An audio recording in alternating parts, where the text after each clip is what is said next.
Hello my dear student, आप लोग का 28 अप्रैल 2024 को बिहार हायर जुडिशल सर्विसेज का एग्ज़ाम है।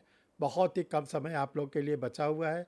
इस कम समय को कैसे आप यूज़ करोगे, कैसे आप बताए गए प्रिकॉशन को फॉलो करोगे, तो इससे क्या होगा कि आपका प्रीलिम्स का एग्ज़ामिनेशन बहुत ही आसानी से निकल जाएगा। तो dear student, I am Harsh Bihari Srivastava, law experts, Pariksha refresher, online law classes from Allahabad. Pariksha refresher law classes पिछले 33 ईयर से आप लोगों के लिए जुडिशरी की तैयारी करा रहा है और पिछले 5 वर्षों से ये ऑनलाइन मोड पर चल रहा है।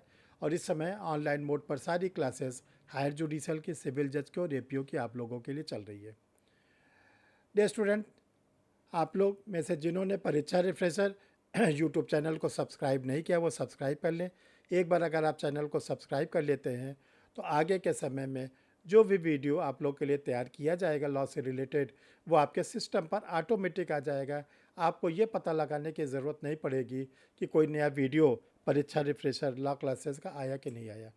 चलिए हम लोग देखते हैं डियर स्टूडेंट कि जो बिहार हायर जुडिशल का एग्ज़ाम है, जिसको हम लोग बिहार डिस्ट्रिक्ट जज डायरेक्ट रिक्रूटमेंट्स कहते भी हैं, ये 28 अप्रैल 2024 को आप लोग का एग्ज़ाम है। देखिए, इस एग्ज़ाम के जो सिलेबस है उसके सिलेबस को हमने 5 पार्ट्स में क्लासिफाइड किया है। पहला सिविल लॉ है, दूसरा क्रिमिनल लॉ है, तीसरा कंप्यूटर नॉलेज है, फोर्थ इंग्लिश लैंग्वेज है और फिफ्थ नंबर पर करंट जनरल स्टडीज़। देखो, ये 5 आपको टॉपिक पर अपनी पूरी पकड़ बनानी है और अगर आप इस 5 पकड़ को अपनी बना लोगे तो आप ध्यान रखिएगा प्रीलिम्स एग्जामिनेशन निकलने में बहुत सावधानी होगी। जहाँ तक देखो सिविल लॉ का प्रश्न है, इसमें आप लोग को Indian contract act, partnership act, sale of goods act, negotiable instrument act, CPC, TPA, Hindu law, Muslim law, Christian law, ये सब पर आपको पकड़ बना लेनी है। देखिए, सिलेबस ज़्यादा है और क्वेश्चन केवल 100 आने हैं, तो ऐसा नहीं कि सीपीसी 10 से 10 क्वेश्चन आ जाएंगे, 15 क्वेश्चन आ जाएंगे, ऐसा नहीं है।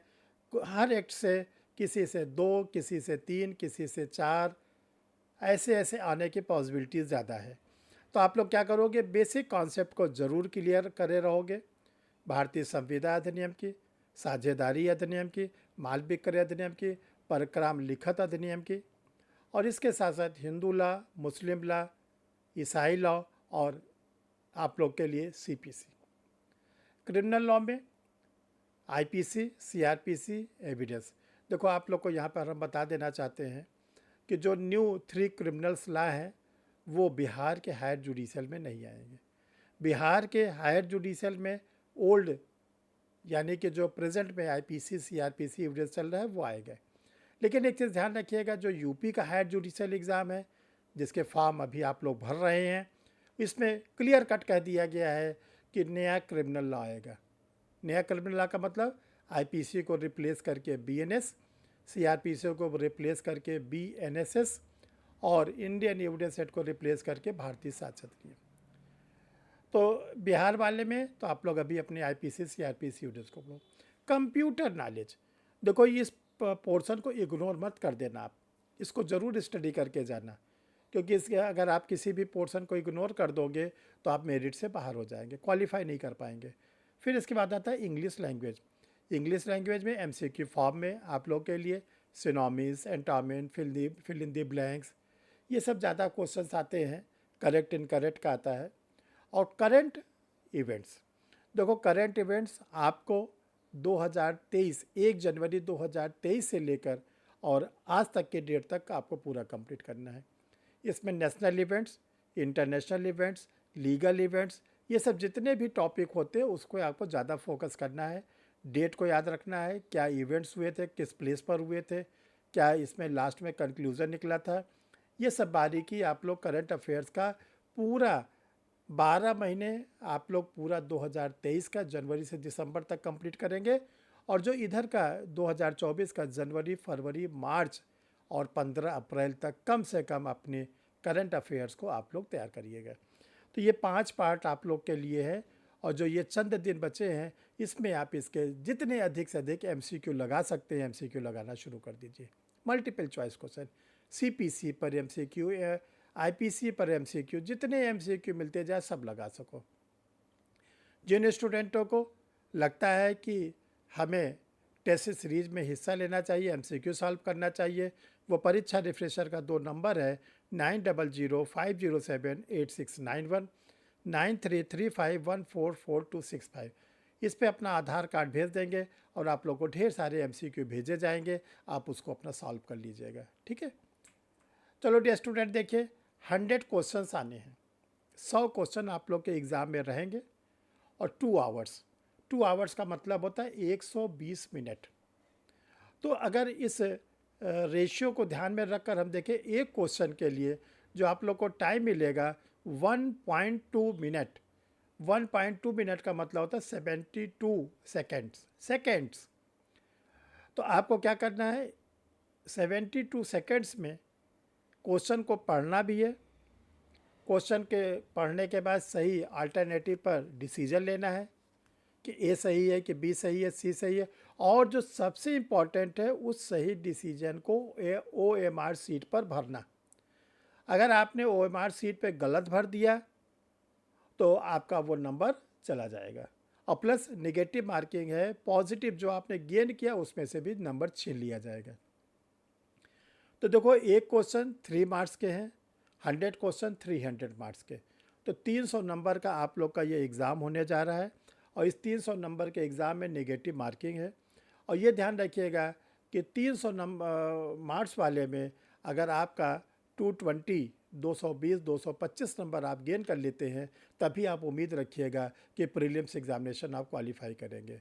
तो आपको ओरिजिनल क्वेश्चन में 100 क्वेश्चन में कम से कम 75 क्वेश्चन आपको 75 ज़रूर और ज़रूर सॉल्व करना है सही आंसर के साथ, कोई नेगेटिव मार्किंग में आप ना आने पाए, इस चीज़ का विशेष ध्यान रखिएगा।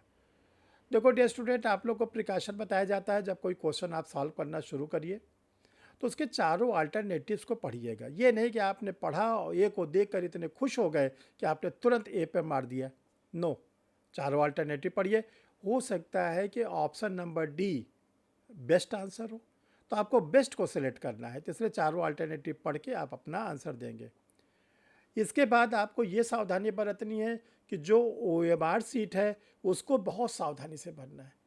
आपने जो बुकलेट में डिसीजन लिया है कि इसका ऑप्शन ए सही है कि ऑप्शन बी सही है, ऑप्शन सी सही है, उसको सही रूप में आपको क्या करना है, अप्लाई करना है OMR सीट पे, क्योंकि वही आपकी फाइनल है, उसी से आपकी कॉपी की चेकिंग होगी, उसी से आपको नंबर मिलेंगे ये।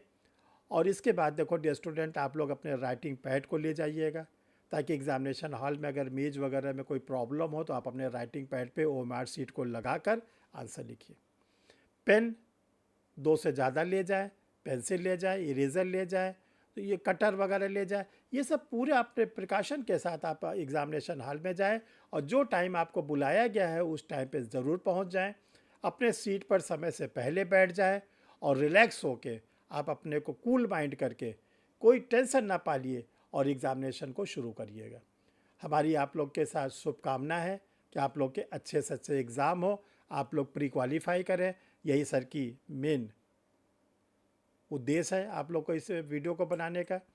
और इसके साथ साथ हम बताना चाहते हैं कि अब देखो, जो आगे का एग्ज़ाम होगा, जैसे बिहार का APO का एग्ज़ाम, बिहार का सिविल जज का एग्ज़ाम, ये ध्यान रखिएगा अभी वैकेंसी नहीं आई है, वैकेंसी जो आने की उम्मीद है वो 4 जून के बाद, चुनाव आचार संहिता के बाद। और डियर स्टूडेंट, आप लोगों को हम बता देना चाहते हैं कि जो नेक्स्ट एग्ज़ाम होगा, चाहे वो बिहार का जुडिशरी हो, बिहार का APO हो, यूपी का APO हो, यूपी का सिविल जज हो, ये सारे एग्ज़ाम, उत्तराखंड का एग्ज़ाम हो, झारखंड का एग्ज़ाम हो, अब होगा न्यू क्रिमिनल्स लॉ से, न्यू क्रिमिनल्स लॉ से। क्योंकि 30 जून को जो ये हम लोग की IPC CRPC एविडेंस है, 30 जून को 12 बजे रात के बाद से ये समाप्त। और जब 1 जुलाई को सुबह आप उठेंगे तो आपको नए क्रिमिनल लॉ से सारे काम को करने हैं। पुलिस स्टेशन पर सारी FIR नए क्रिमिनल लॉ BNSS से होगी, और सारे कानून आप लोग को नए पढ़ने हैं। तो इसके लिए परीक्षा रिफ्रेशर लॉ क्लासेस है, सब्जेक्टिव मैटर और ऑब्जेक्टिव दोनों मैटर आप लोग के लिए पब्लिश कर दिया गया है। जो स्टूडेंट चाहते हैं कि इस पर हमको वर्क बुक मिल जाए, MCQ क्वेश्चन मिल जाए जो 2100 2100 से ज़्यादा है, तो उसके लिए आप परीक्षा रिफ्रेशर के 2 व्हाट्सअप नंबर शो कर रहे हैं, उस पे अपना पोस्टल एड्रेस डालेंगे पिन कोड के साथ। जब आपका आ जाएगा तो कोचिंग की ओर से जाएगा आप लोग के लिए क्यूआर कोड जाएगा परीक्षा रिफ्रेशर के नाम से, उसमें आप पेमेंट डिपॉजिट करेंगे और आप फिर आपको आपके एड्रेस पर भेज दिया जाएगा। देखो ये परीक्षा रिफ्रेशर के 2 व्हाट्सअप नंबर है, जिसमें आप क्लास के एडमिशन के लिए भी इसी पर मैसेज डालेंगे, टेस्ट सीरीज में हिस्सा लेने के लिए मैसेज इसी पे डालेंगे, और इसके साथ साथ आप न्यू क्रिमिनल्स लॉ या परीक्षा रिफ्रेशर का कोई भी पब्लिकेशन का मैटर मंगाना चाहते हैं तो इसी आप पोस्ट व्हाट्सअप नंबर पे ही अपना मैसेज डालेंगे और फिर आपको आपको उसका आंसर दिया जाएगा, रिप्लाई दिया जाएगा और उसी के अकॉर्डिंग आगे आप उसको फॉलो करेंगे। Thank you my dear.